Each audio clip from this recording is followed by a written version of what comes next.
ETF index mutual funds నేర్చుకుని stock మార్కెట్లో రాణించాలనుకుంటున్నారా? వెంటనే ఈ నెంబర్కి కాల్ చేయండి. నమస్తే అమ్మ. నమస్తే.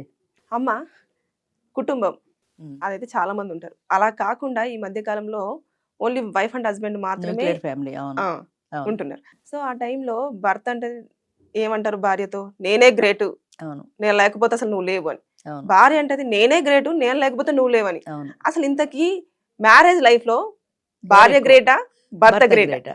ఎవరు గ్రేట్ కాదు, ఇద్దరు గ్రేటే.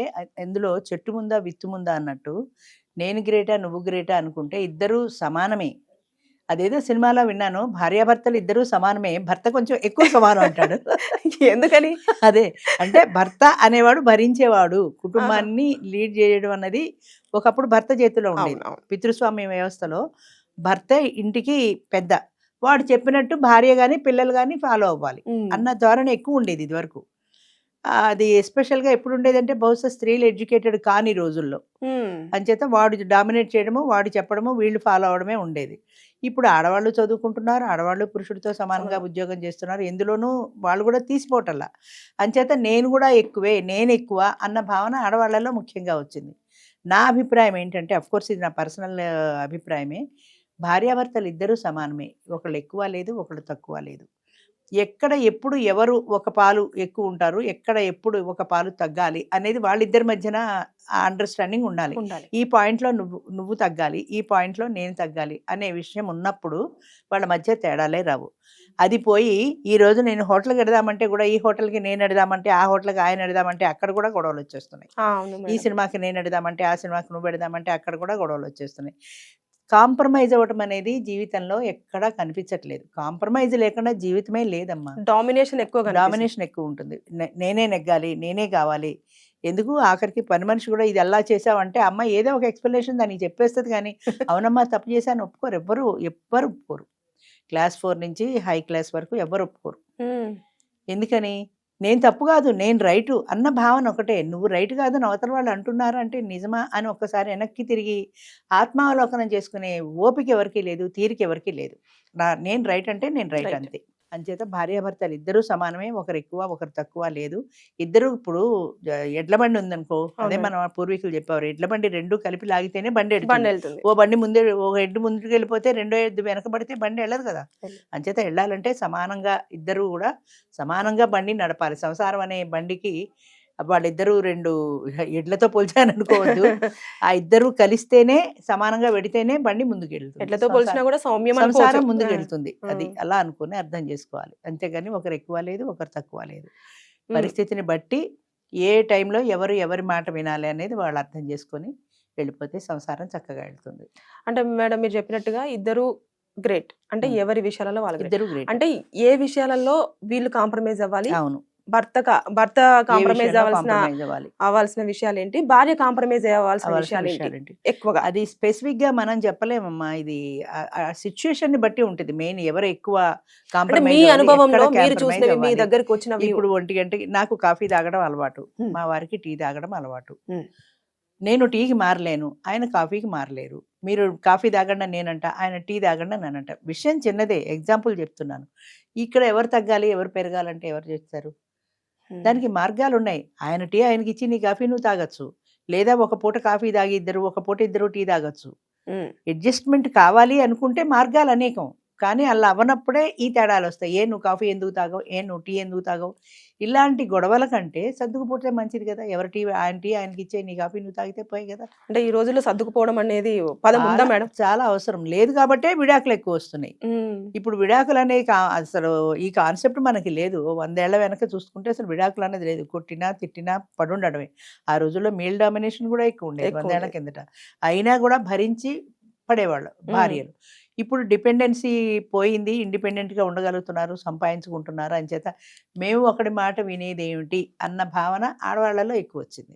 అంచేత నేనెందుకు వినాలి వాడి మాట, నా ఇష్టం నాది, ఇష్టమైతే ఉంటా, కష్టమైతే పోతాను, చెట్పట్ అంతే. విడాకులు తీసేసుకోవటం, వెళ్ళిపోవడం. మాకు ఎన్ని విడాకుల కేసులు వస్తాయో, భార్య చచ్చిపోయిన కేసుల కంటే విడాకుల కేసులు ఎక్కువ ఉంటాయి. 52 ఏళ్ళండి నేను డైవర్స్ అంటారు. 52 ఏళ్ళకే జీవితం ఎంత అయిపోయి డైవర్సీ దాకా Divorce ఎందుకు అని వచ్చేసారయ్యా? ఓ 2-3 ఏళ్ళు కోర్టులో కేసు నడిచి ఉంటుంది కదా. అంటే 50 ఏళ్ల నుంచే నువ్వు డైవర్సీ పెట్టేసావు. ఆమెతో నాకు పడలేదండి, Hmm. లేదా ఆవిడ కూడా అంతే, ఆయనతో నాకు పడలేదండి. అన్ని ఏళ్ళు భరించి ఒక భరించి అదే ఆశ్చర్యం వేస్తుంది. 60-70 ఏళ్లకి విడాకులు తీసుకుంటే నేను ఆయన అడిగాను, 70 ఏళ్ళు ఇద్దరు కలిసి జీవించారంటే ఒక 30 ఏళ్ళు కనీసం సంసార జీవితం సాగి ఉంటుంది. 70 ఏళ్ళు ఇంకో 10 ఏళ్ళు 15 ఏళ్ళు అయితే జీవితమే అయిపోయింది కదా అంటే అయిపోయేది. నేను పడలేనండి ఆవిడతోటి ఇన్నాళ్ళు పడ్డాను. కానీ Hmm. ఆవిడ అంతే, పిల్లల పెళ్ళిళ్ళు అవ్వాలని ఆగానండి ఇన్నాళ్ళు. పిల్లల పెళ్ళిళ్ళకి మేము డైవర్స్ తీసుకుంటే బాగుండదని. ఇప్పుడు పిల్లల పెళ్ళిళ్ళు అయిపోయాయి, ఆరక్షణం కూడా నేను ఆయన్ని భరించలేనండి అంటుంది ఆవిడ. ఎక్కడ వస్తున్నాయి అంటే ఇవి, ఇదే చెప్తున్నా కదా, ఎక్కడ ఎవరు తగ్గాలి ఎక్కడ ఎవరు పెరగాలి అనేది వాళ్ళకి తెలిసి ఉండాలి. అనుభవం మీద రావాల్సిందే. అది స్పెసిఫిక్గా ఇక్కడ తగ్గండి ఇక్కడ పెరగండి అని మనం చెప్పలేము. Hmm. ఇందాక కాఫీ టీ చెప్పినట్టే Exactly. వాటికి కూడా కాంప్రమైజ్ అవ్వడానికి మార్గాలు ఉంటాయి. ఆ మార్గాన్ని మనం చూస్ చేసుకుంటే హ్యాపీగా వెళ్ళిపోతుంది.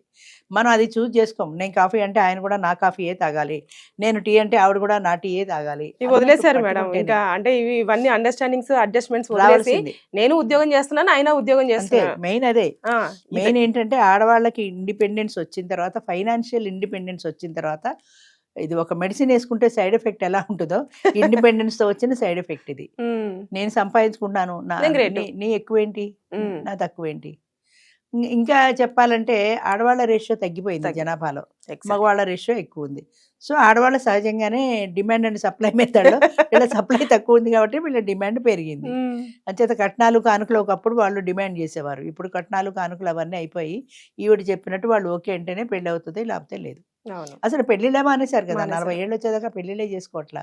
ఆ తర్వాత పిల్లల్ని కండం అన్నది అసలు లేనే లేదు. లేదు. అంచేత దేనికి దానికే ఫైనాన్షియల్ ఇండిపెండెన్స్ వచ్చిన తర్వాత తగ్గేదే లేదు అంటున్నారు ఆడవాళ్ళు కూడా.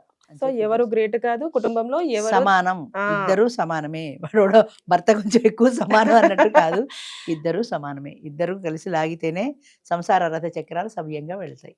అలాగే పిల్లల విషయంలో కూడా వాళ్ళు ఏం చేస్తారు, పిల్లోని నేను ఇదే చేపించాలి అంటారు, అవును, ఇదే అక్కడ కూడా చేపించాలి గొడవే, అంటారు. అక్కడ కూడా గొడవే, అక్కడ కూడా గొడవే. ఆ. ఈ స్కూల్లో చేర్పిస్తాను ఆవిడంటుంది, అందులో మా ఫ్రెండ్ ఉందని. కాదు ఈ స్కూల్ మంచిది, ఈ స్కూల్లోనే చేర్పిద్దామంటారు. లేదా అక్కడ ఫీజు ఎక్కువ, ఇక్కడ డొనేషన్ ఎక్కువ, ఏదేదో కొట్టు చచ్చిపోతుంటారు. ఆ. ఈ పిల్లలు ఏం చేయాలో తెలియక ఇద్దరి మధ్యన అలా విర్మహాలు వేసుకుని చూస్తూ ఉంటారు. వాళ్ళకంటూ ఇండిపెండెన్స్ ఇండిపెండెన్స్ లేదు మూడేళ్ళు కదా. వచ్చేప్పటికి ఎవరు చిన్న పిల్లలు అమ్మ కాబట్టి అమ్మ చెప్పినా వినాలి, నాన్న నాన్న చెప్పినా చెప్పినా వినాలి. అది చివరికి ఎవరు ఫైనల్ అవుతారో తెలియక వీళ్ళు కూడా చూస్తుంటారు అంతే. ఇదే అంటారు. ముఖ్యంగా ఒక కుటుంబంలో భార్యాభర్తల మధ్యలో ఈ అవగాహన ఉండాలి. ఉద్యోగం వల్లనే ఎక్కువగా, అంటే నేను సంపాదిస్తున్నాను, నేను భర్త కంటే ఎక్కువ అనేది భావన భార్య కొద్దు అండర్స్టాండింగ్ ఉండాలి. అంతే, అలాగే హస్బెండ్ కూడా భర్త అంతే. కూడా అంతే. ఒక అండర్స్టాండింగ్ తో ఉండాలమ్మా. ఈ కుటుంబం మనది, ఈ పిల్లలు మనవాళ్ళు, ఈ కుటుంబంలో ఈ పిల్లల బాధ్యత మన ఇద్దరిది, మన ఇద్దరం కలిసి ఆలోచించి ఒక నిర్ణయం తీసుకుందాం అని వాళ్ళిద్దరూ కలిసి ఆలోచించి ఒక నిర్ణయానికి రావాలే కానీ పట్టింది మూడే కాళ్ళు, కుందేలుకి మూడే కాళ్ళు అన్నట్టు నేను ఇదే అనుకున్నా ఇదే జరగాలి అనే పట్టుదల, ఈగో. అక్కడ ఏంటంటే ఆ ఈగో తీసి పక్కన పెడితే ఇద్దరు కూర్చొని నిర్ణయం చేసుకోవచ్చు ఏది బెస్ట్, ఏ స్కూల్ బాగుంటుంది అని ఒక అంగీకారానికి రావాలి. అక్కడ జరగటం లేదా, అంగీకారం అనేది జరగట్లా. Ego problem. నేను చెప్పినట్టు నువ్వెందుకు వినవు అంటే నేను చెప్పినట్టు నువ్వెందుకు వినవు, అంతే. ఆ గొడవలు మానేసి ఇద్దరు కలిసి ఒక అవగాహనకు వచ్చి ఇలా చేస్తే బాగుంటుందని కామన్ నిర్ణయం తీసుకున్నప్పుడు సమస్యలు రావు. అదే కష్టం. సో ఇలా కాకుండా ఇద్దరు సమానమే, ఇద్దరు సమానంగా వెడితేనే ఆ బండి, సంసారం అనే బండి వెళ్తుంది, లేకపోతే వెళ్ళదు. అందుకే ఇప్పుడు వెళ్ళకపోవడాలు, విడాకులు ఇవన్నీ అందుకే కదా వస్తున్నాయి. Exactly ma'am. Thank you ma'am. మంచిది.